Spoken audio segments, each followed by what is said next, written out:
Okay भाई, last class में functions पढ़ाए थे, असाइनमेंट भी दिया था। डेट कब है लास्ट? कल है। चलो अभी तो टाइम है, फिर आगे बढ़। ओके, नेक्स्ट टॉपिक होगा आपका स्ट्रिंग्स।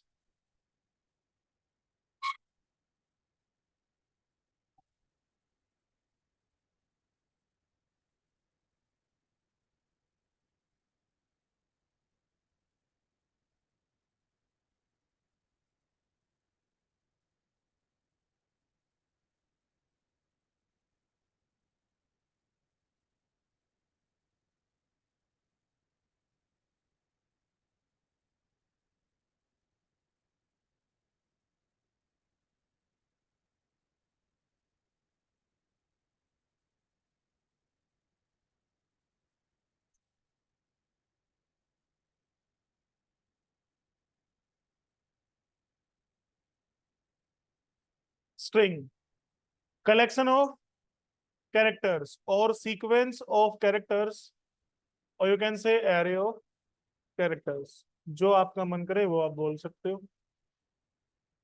ठीक है, फॉर एग्जाम्पल आपका नाम, ईमेल एड्रेस, पासवर्ड्स, एटसेट्रा। ठीक है।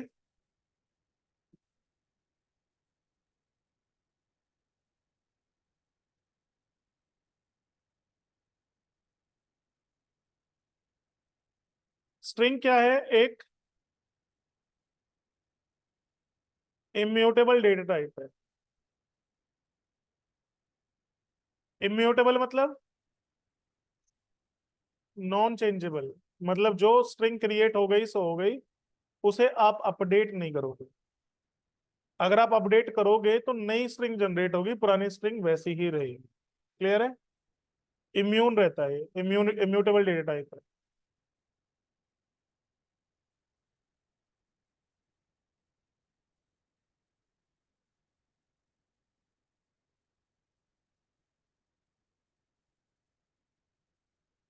अब एरे है इसलिए इंडेक्स कितने से स्टार्ट होगा? 0 से।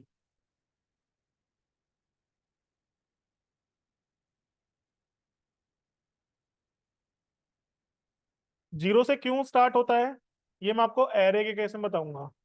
ठीक है, अभी फिलहाल इग्नोर करो, अभी बस ये समझ लो इंडेक्स स्टार्ट 0 से होगा। ठीक है, क्यों होगा? एरे के केस में आंसर मैं दूंगा आपको इसका। तो लेट सपोज मुझे ड्यूकेट स्टोर करना है।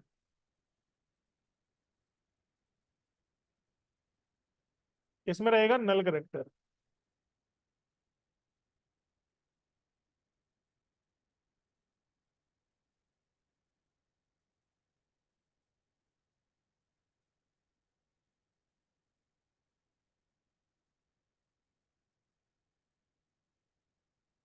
ठीक है भाई, ये होगा 0 इंडेक्स पे, 1 पे, 2 पे, 3 पे, 4 पे, और ये 5 पे। मान लो स्ट्रिंग का नाम जो है मैंने ए रखा हुआ है, तो अगर ए इंडेक्स 0 में लिखूंगा तो इसका मतलब क्या होगा? डी। ए इंडेक्स 1 का मतलब क्या होगा? यू। ए इंडेक्स 2 का मतलब सी, एंड सो ऑन। जो ये नल करेक्टर है, ये स्लैश और 0, इसे बोलते हैं नल करेक्टर।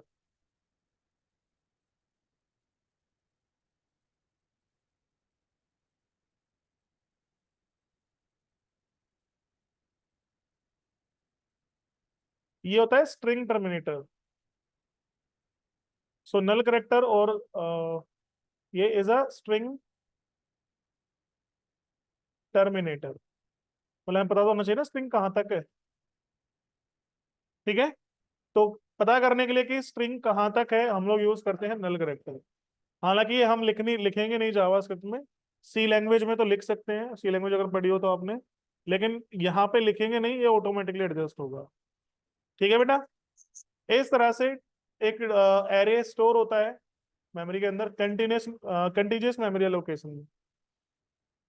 ठीक है भाई, जैसे मैंने डुकेट स्टोर किया, तो डी, फिर यू सी ए टी एक रेगुलर अरेंजमेंट होगा, इनके बीच में कुछ और डेटा नहीं आएगा। इसी वर्ड को क्या बोलते हैं? हम लोग कंटिन्यूस एलोकेशन को बोलते हैं एरे। तो स्ट्रिंग क्या है? एरे है। क्लियर है?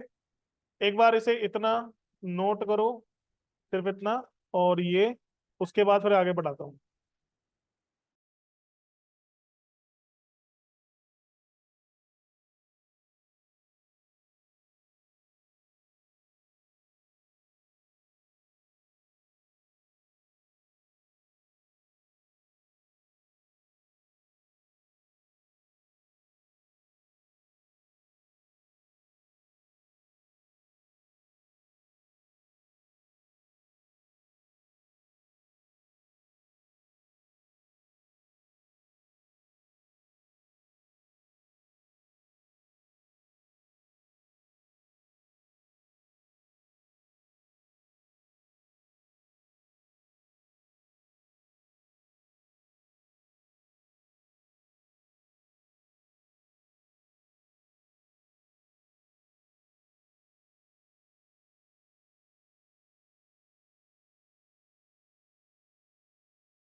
डन।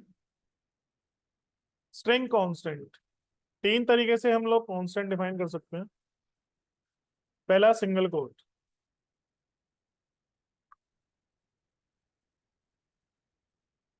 दूसरा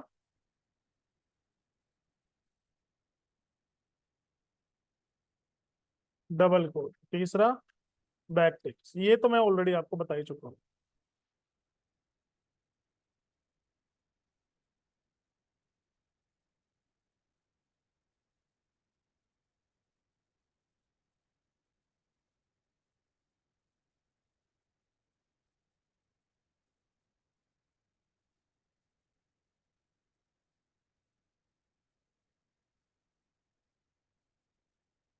ठीक है भाई।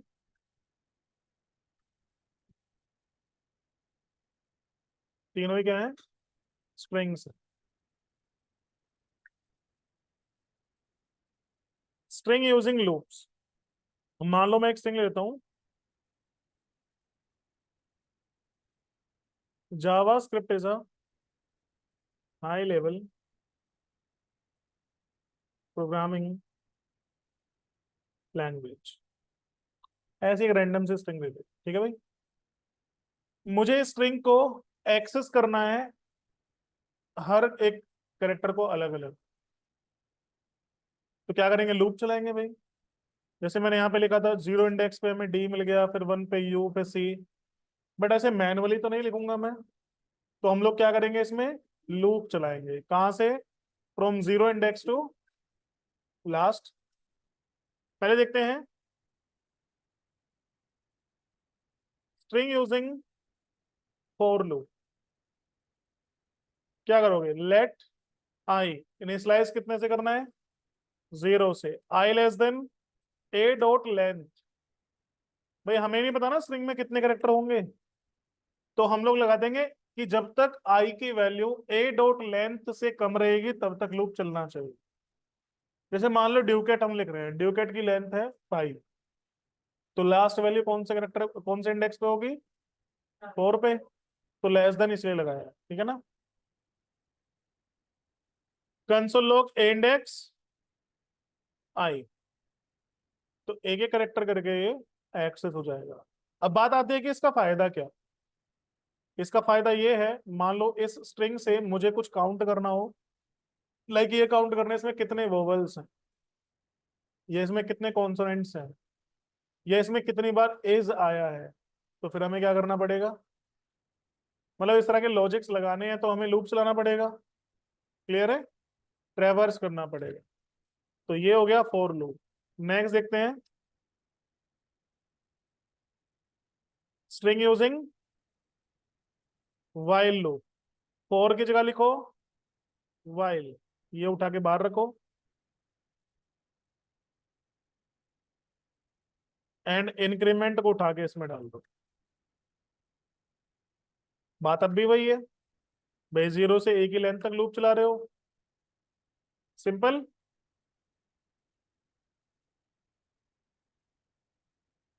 Next string using do while. भाई ये हटा के डू लगाओ या वाइल लगा दो, बात तो वही है। अब भी जीरो से लेंथ तक चल रहा है। ये तो हो गया हमारे regular loops, for while do while. Then JavaScript ने इंट्रोड्यूस किए दो और loop, string using for in loop. तो फॉर इन लूप में क्या मिलेगा भाई हमें,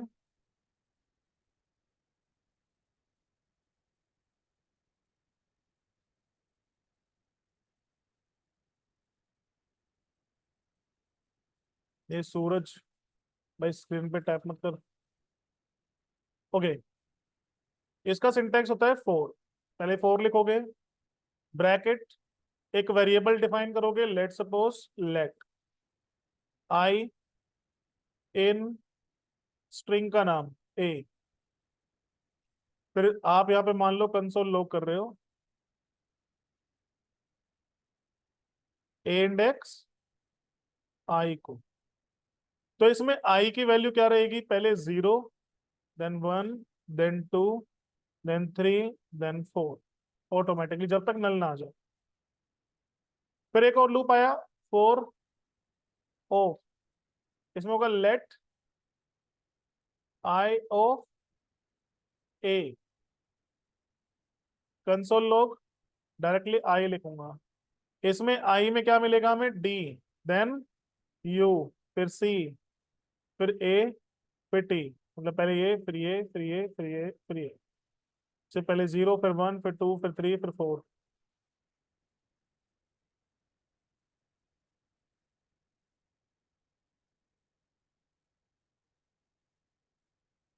क्लियर है,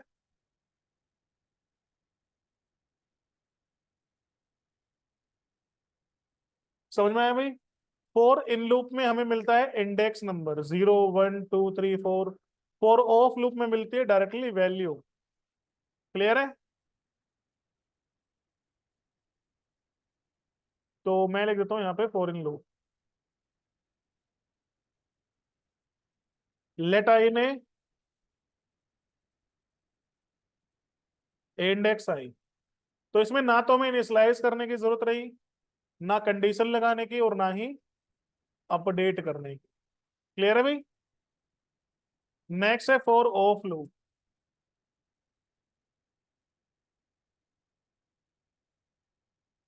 यहाँ पे आई में डायरेक्टली वैल्यू मिलती है, इसलिए मैं सीधा आई लिखूंगा। बात अब भी वही है। सिंपल बेटा। कोई डाउट?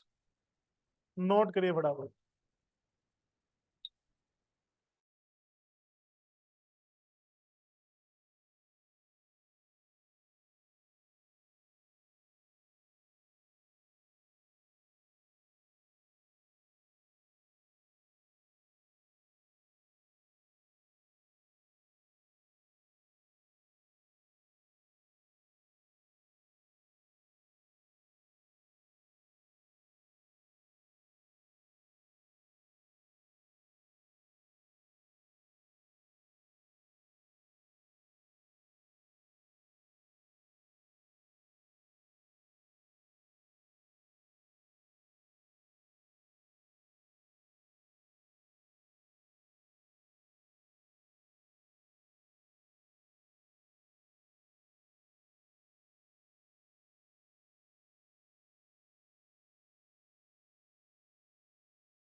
सभी का?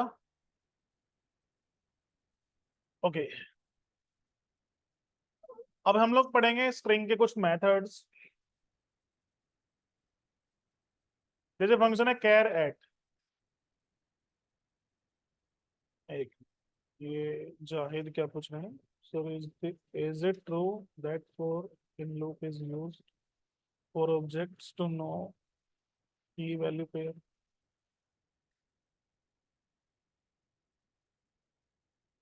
भाई ऑब्जेक्ट्स टॉपिक आगे आएगा, उसमें फॉर इन लूप यूज होता है की एक्सेस करने के लिए। बट तुम ये क्वेश्चन अभी क्यों पूछ रहे हो? ऑब्जेक्ट तो पढ़ाया नहीं मेरे भाई, ऑब्जेक्ट आने तो दो। ठीक है, अभी हम लोग बात करेंगे कुछ मेथड्स की। जैसे फर्स्ट फंक्शन है, या फंक्शन कह लो, मेथड, बात एक ही है। क्योंकि स्ट्रिंग एक क्लास है जिसके पहले से कुछ मेथड्स या फंक्शंस डिफाइंड है। फर्स्ट मेथड है charAt, return character at any specific index. जैसे यही स्ट्रिंग है।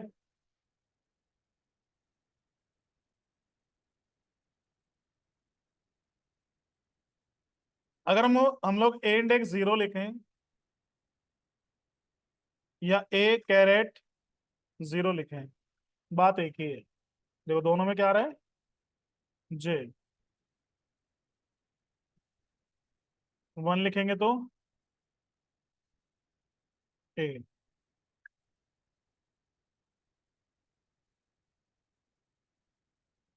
2 लिखेंगे तो वी। एक ही बात है मतलब। अब बात, अब ये आपकी चॉइस है, आपको कैरेट यूज करना है या नहीं। मैं तो नहीं करता, क्योंकि जब डायरेक्टली इंडेक्स आई या 0 लिखने से हमें एक्सेस मिल रहा है, तो मेथड क्यों यूज कर। बाकी है इसलिए बताया। नेक्स्ट है char code at. It return Unicode of first character of string if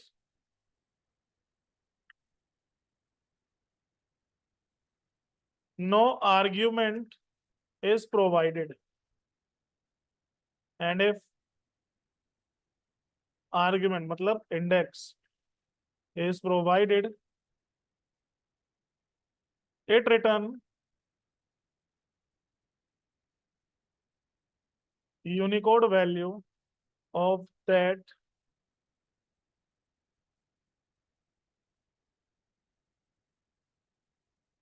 particular indexed character.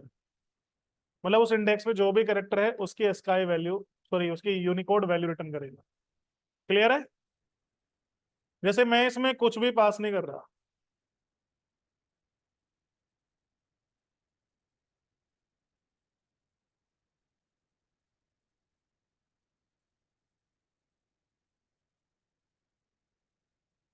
तो ये मुझे फर्स्ट लेटर मतलब जे का यूनिकोड वैल्यू रिटर्न करेगा, दैट इज 74।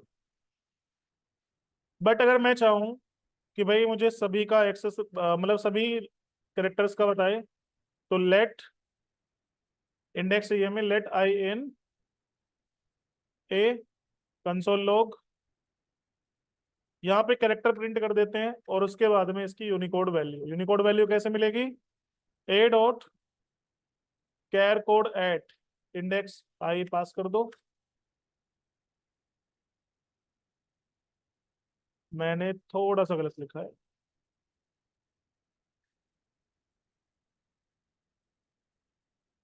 अब सही। देखो भाई, जे कौन से इंडेक्स मतलब जे का यूनिकोड वैल्यू क्या है? 74, a 97, v 118, a again 97 and so on. Space का 32 होता है। समझ में आया भाई सभी को?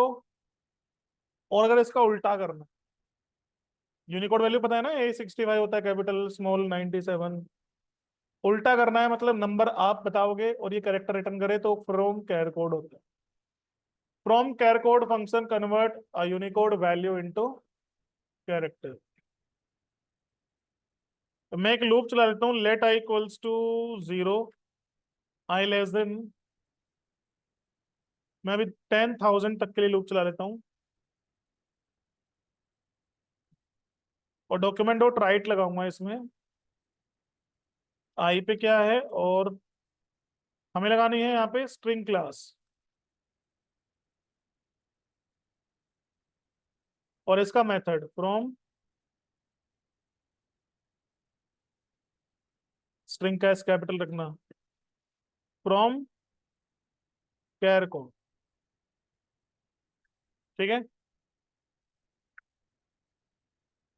डॉक्यूमेंट डॉट राइट लगाया है, इंडेक्स जेएस में जाइएगा।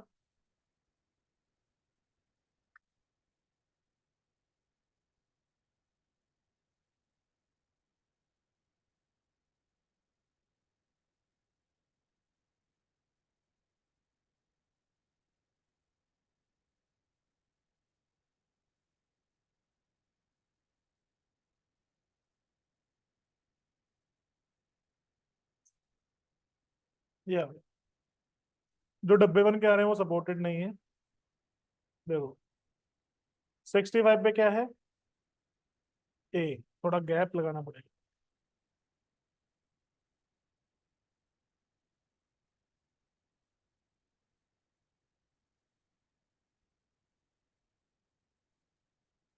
A65,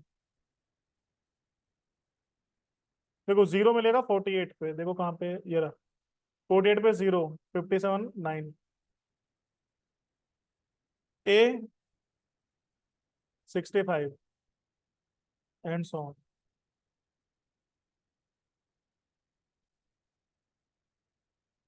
हिंदी आपको मिलेगा, हिंदी के जो सिंबल्स होते हैं वो मिलेंगे आपको 2000 के आसपास।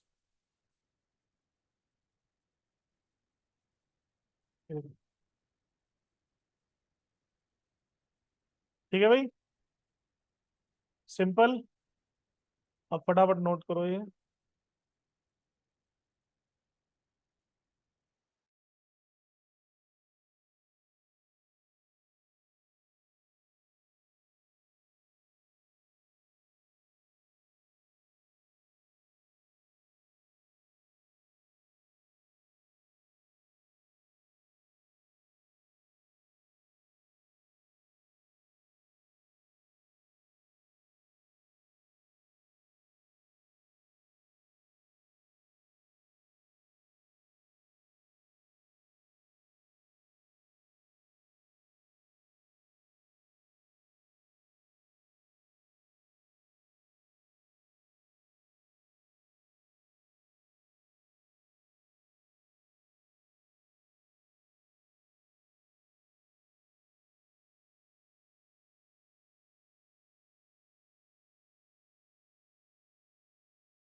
Function with return value with parameter चाहिए, क्वेश्चन नंबर 15। 15 क्वेश्चन, ये कौन सा क्वेश्चन? क्लास का एक्सप्लेन कर दीजिए। 15 क्वेश्चन कौन सा है? जो मैंने असाइनमेंट दिया था। भाई असाइनमेंट का मतलब क्या होता है? असाइनमेंट का मतलब यही होता है, तुम्हें बना के देना है, मुझे नहीं पता कैसे दो। भाई मैं कराऊंगा तो फिर असाइनमेंट किस बात का? मैं नहीं बताऊंगा भाई, ये तुम्हारा काम है।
ओके।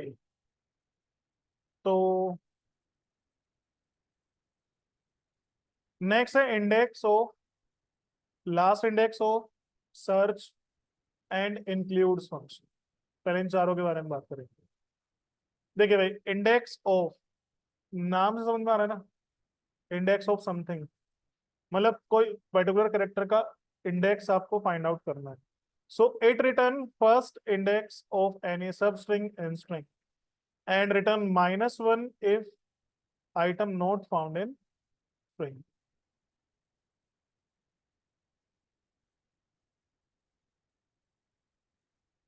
या भी आइटम ही लिख दो। एक काम करो, सब स्ट्रिंग रहने दो, यहाँ जो आइटम लिखा है इसमें सब स्ट्रिंग लिख दो। ठीक है भाई, written first index of any सब स्ट्रिंग, मतलब सब स्ट्रिंग मतलब स्ट्रिंग का पार्ट। अगर कोई पार्ट स्ट्रिंग में है तो वो पहली बार कहाँ पे है, उसका इंडेक्स रिटर्न होगा। और अगर वो नहीं है तो -1 रिटर्न होगा। Same as it is search में भी होगा। अब सर्च में और इंडेक्स ऑफ में डिफरेंस क्या है?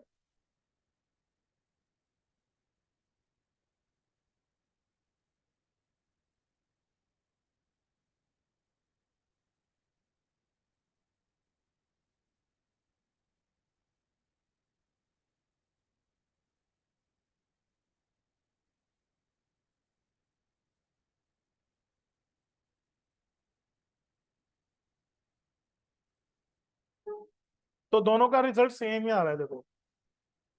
ठीक है।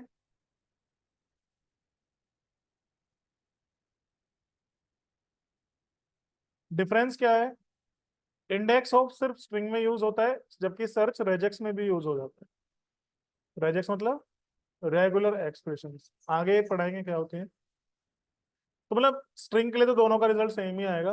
एंड लास्ट इंडेक्स ऑफ आपको रिटर्न करेगा कि जो पर्टिकुलर सब स्ट्रिंग आप ढूंढ रहे हो वो लास्ट टाइम कहाँ पे है।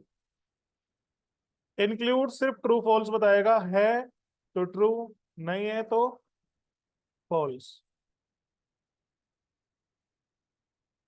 कंसोल लॉग, ए हमारी स्ट्रिंग है। JavaScript is a high level language, programming language. मुझे इसमें चेक करना है,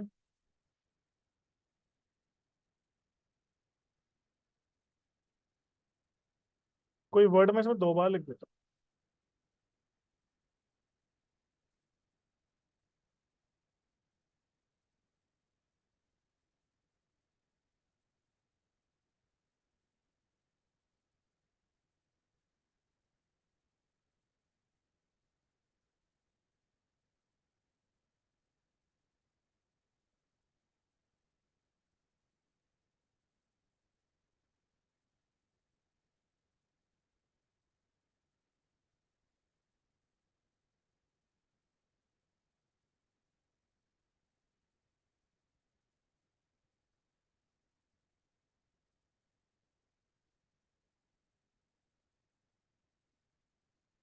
ये एक स्ट्रिंग है। JavaScript is a high level and popular scripting language. अब स्क्रिप्टिंग और जावास्क्रिप्ट में स्क्रिप्ट वर्ड 2 बार है। ठीक है, मुझे क्या करना है, मुझे चेक करना है इंडेक्स ऑफ स्क्रिप्ट। सेम चीज मुझे कौन रिटर्न करेगा? सर्च। और ये लास्ट टाइम कहाँ पे है भी या नहीं, तो इंक्लूड से पता चल जाएगा। फोर्थ इंडेक्स, फोर्थ सेम आया। लास्ट टाइम 37 पे ट्रू मतलब है। और मैं यहाँ पे कर देता हूँ, let suppose PHP search. Obvious सी बात है पीएचपी नहीं है, तो -1 बाकी सब में, और लास्ट वाले में फॉल्स। सिंपल बेटा, कोई डाउट? चलिए नोट करिए फटाफट फिर आगे। फंक्शन सिंपल लग रहा है, मुश्किल है? इजी है, पर फंक्शन डिफाइंड है, कॉल करो काम खत्म। ठीक है।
नॉर्मल करके सर ये पूरे वर्ड के प्लेस को भी बता सकता है।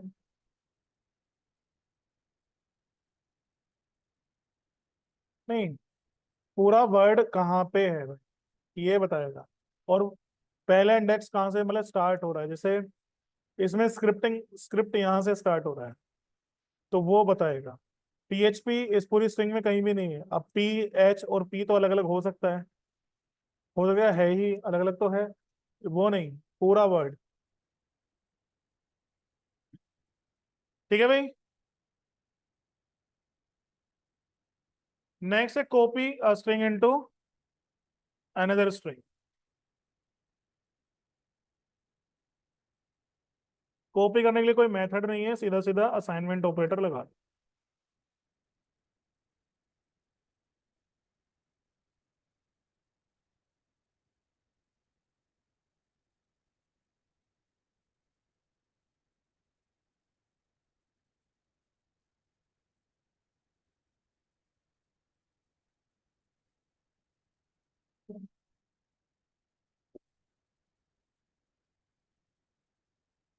ठीक है, कॉपीड स्ट्रिंग इज दिस, ये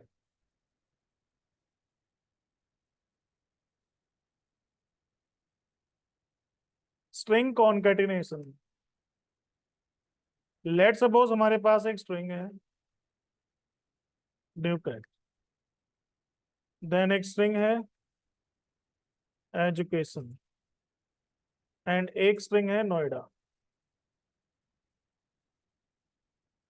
कॉन्केटिनेशन के लिए आप चाहो तो प्लस ऑपरेटर यूज कर लो, या फिर किसी एक से कॉनकैट फंक्शन कॉल करो और उसमें बची हुई स्ट्रिंग्स पास कर दो।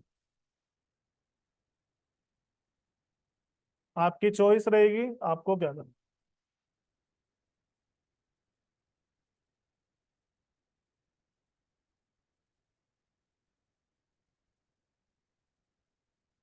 मैंने इसे सी भी रख दिया, ये डी रखो और ये ई।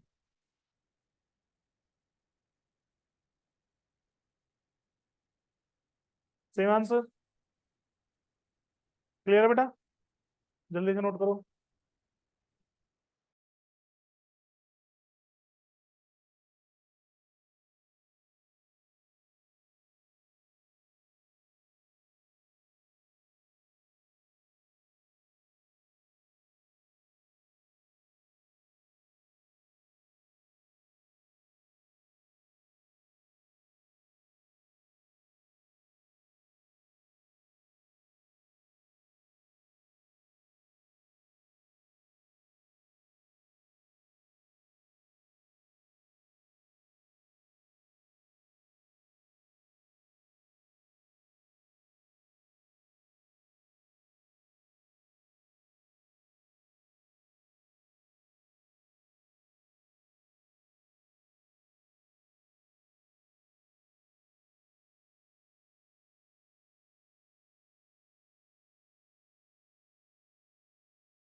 डन। नेक्स्ट है starts with and ends with function. अब जैसा कि नाम से समझ में आ रहा है,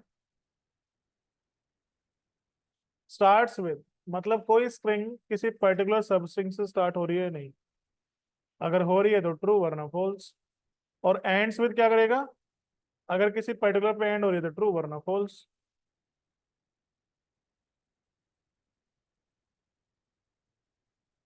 तो एक स्ट्रिंग ले लेते हैं हम लोग, यूजर से इनपुट लेके प्रॉम्प्ट,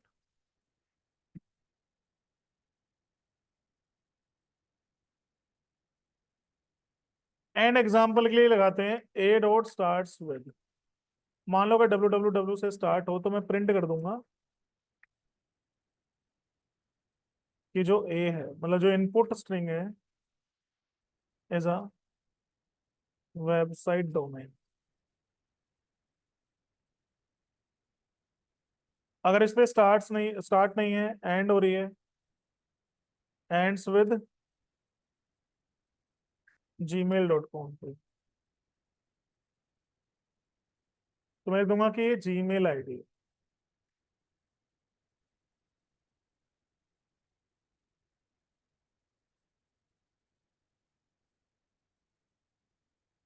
ठीक है। अदरवाइज हम लोग प्रिंट कर देंगे इज नॉट या इज अ नॉर्मल मैसेज, कि भाई अगर ये कंडीशन फॉल्स है तो कोई नॉर्मल सा मैसेज है।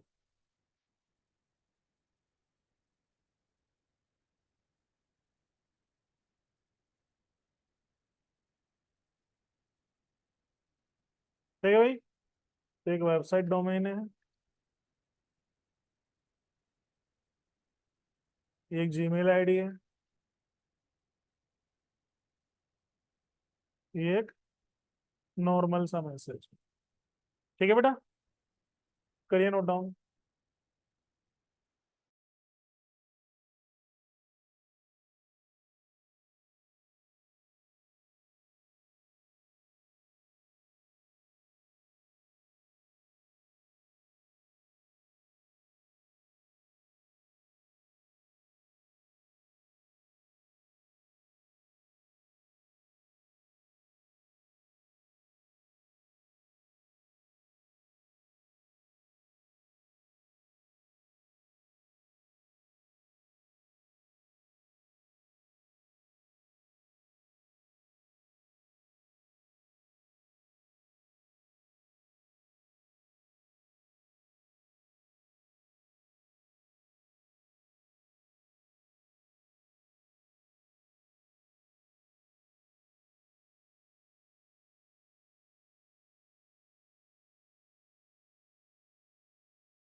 काफी फंक्शन हो गए वैसे आज।